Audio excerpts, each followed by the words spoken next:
Bagaimana cara menghilangkan gelisah di hati di saat kita merasa gelisah? Bukan kita, Anda yang gelisah. Saya tidak ikutan.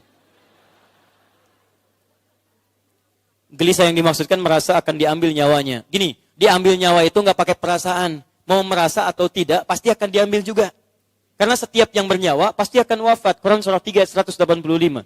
Kullu nafsin dha'iqatul maut. Setiap yang bernafas pasti akan menghadapi maut. Maut itu berpisahnya roh dengan diri kita, dengan fisik. Siapa yang mengambil maut? Namanya malakul maut. Quran surah 32 ayat ke-11, paling kanan sebelah bawah.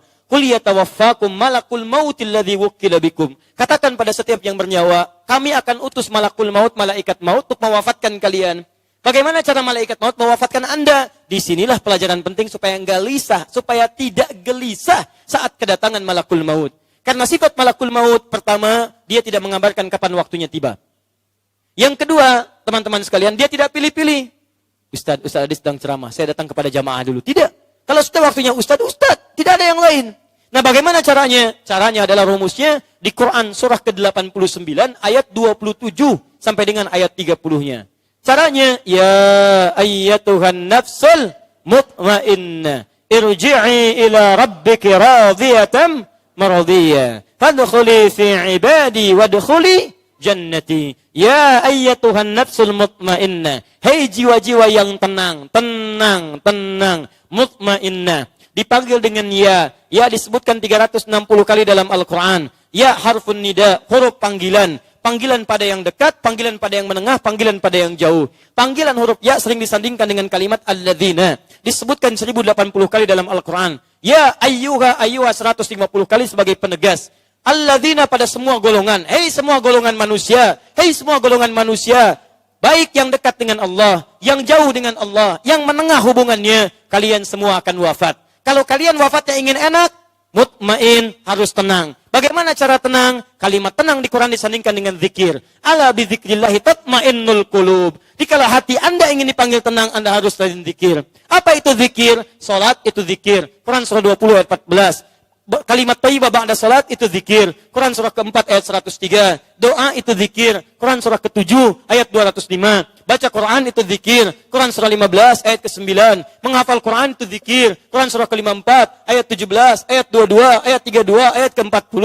Ingat Allah itu zikir. Quran surah ke-2 ayat 152. Intinya amal soleh itu zikir. Anda banyak beramal soleh, tenang hati Anda. Hati Anda tenang, maka akan dicabut oleh malaikat maut dalam keadaan yang tenang. Seperti satu rambut yang halus, yang tipis, dicabut dalam kungkungan tepung adonan yang sangat halus. Nggak ada rasa, masuk, keluar. Tenang. Ada yang diambil sedang senyum, meninggal. Ada yang diambil sedang sujud, meninggal. Ada yang diambil sedang mengajar di antara guru kami. Semoga saya wafat dalam keadaan-keadaan demikian insyaAllah. Sedang mengajar, tiba-tiba meninggal. Enak. Dan nggak ada keluh kesah, tiba-tiba tak. Ada yang senyum dulu, meninggal. Ada yang ahli masjid, Pak Marbuat. Itu sering saya kisahkan. Di mana logikanya? Ada orang Qatar datang ke wilayah satu daerah, saya nggak perlu sebutkan daerah. Masjidnya masih ada sampai sekarang. Saya masih sholat di dalamnya. Bertemu dengan seorang bapak tua. Saya ingin bangun masjid di sini, bapak yang rawatnya. Kok tiba orang Qatar datang ke satu kampung, minta bapak itu yang rawat. Bangun masjid dirawat. Bagaimana Allah memuliakannya? Bulan Ramadan, Jumat yang keempat. Setelah merawat masjid, nungguin buka di masjid rebahan. Merem-melek, meninggal. Masya Allah. Antum sedang merem-melek, belum meninggal juga. Masya Allah. Amal. Saudara saya, Ustaz Ahmad Muzammil, Masya Allah. Dulu saya mengasuh pesantren di Al-Hikmah ini. Al-Hikmah kami untuk hafalan Quran, Al-Hikmah beliau untuk tahsin Al-Quran. Ustaz Ahmad Muzammil, beda 7 tahun usianya dengan saya. Dulu saya 32, beliau 39. Ya, Masya Allah, saya sekarang 34. Wafatnya indah. Ustaz Ahmad Muzammil. Kamu banyak muridnya yang tahsin. Setiap mereka tahsin, kamu dapat pahalanya. Ya ayat Tuhan, nafsun mutmainnah. Hari Kamis, setelah selesai subuh, sudah bersin 2 kali. Cuma bersin 2 kali. Hasih. Meninggal. Adi Hidayat, masih banyak dosanya. Harus banyak cari pahala. Antum sudah selesai. Bersin 2 kali, meninggal. Tadi ada yang bersin berkali-kali, belum meninggal juga. Ya. Cari lagi amalan. Itu. Tapi kalau Anda meninggalkan amal soleh, lekat dengan amal salah, itu jadi masalah. Masalah. Quran surah 18, Quran surah ke-8 ayat ke-50. Oh, akhriju anfusakum. Karena nggak ada amal soleh, ditutup oleh amal salah nih. Gini, kalau amal soleh nggak ada penutup, ngambilnya enak. Ada ini, ambil. Amal salah ketika maksiat diperbuat, ada sekat di sini, sekat nih. Maksiat kecil. Maksiat makin banyak, sekatnya nambah begini. Maksiat makin banyak, sekatnya lebih keras. Makanya ketika mau dicabut nyawanya, sekatnya harus dihancurkan dulu, dipukulin sama malaikat. Pukul. Keluar. Kenapa nggak mau keluar juga? Keluar. Makanya susah, ada yang ngamuk, ada yang pukul, ada yang segalanya, ada yang macam-macam. Itu belum meninggal. Begitu meninggal, ada yang dibakar lagi, peletak, gitu kan? Luar biasa. Itu sebelum meninggal, pukulin, keluar, akhriju anfusakum. Susah banget sih ini. Kata Nabi, bagikan mengeluarkan duri dalam daging, tapi posisinya bukan lurus, horizontal begini. Dalam daging ada duri, posisinya horizontal. Tarik di sini sakit, tarik ujung geser sini dulu. Gitu rasanya. Kalau mau coba silahkan aja.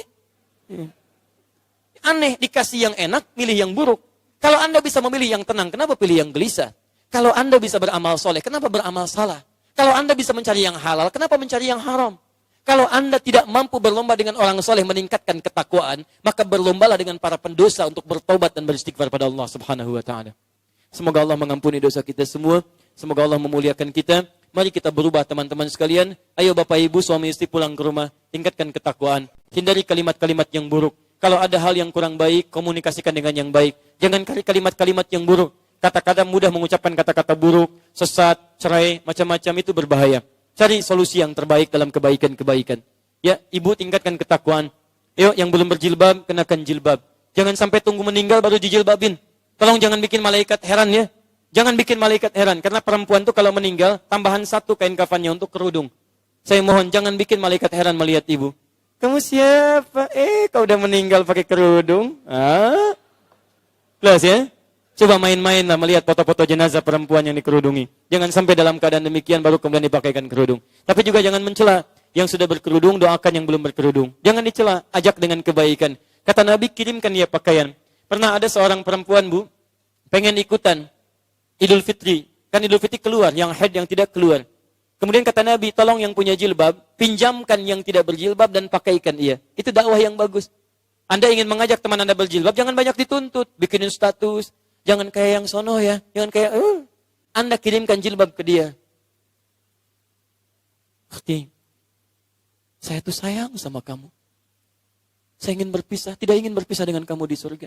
Saya tiap malam bangun, sujud, minta sama Allah supaya kita disatukan di surga. Saya nggak bisa ngasih apa-apa kecuali jilbab ini. Mudah-mudahan kita bisa bersama di surga dengan jilbab ini insya Allah. Kasihkan. Kemudian doakan lagi. Masya Allah. Begitu dia pakai, kamu cantik banget. Demi Allah saya katakan, gak sama kayak yang dulu, lebih cantik yang sekarang. Angkat lagi, yuk semakin cantik kalau kita ke masjid, ajak ibadah. Antum juga sama teman-teman, ajak teman-teman ke masjid. Akhi, saya gak ingin dipisahkan lalu di akhirat.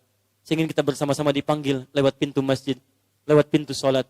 Ayo kita masuki surga seperti kita datang ke lapangan tenis bersama-sama.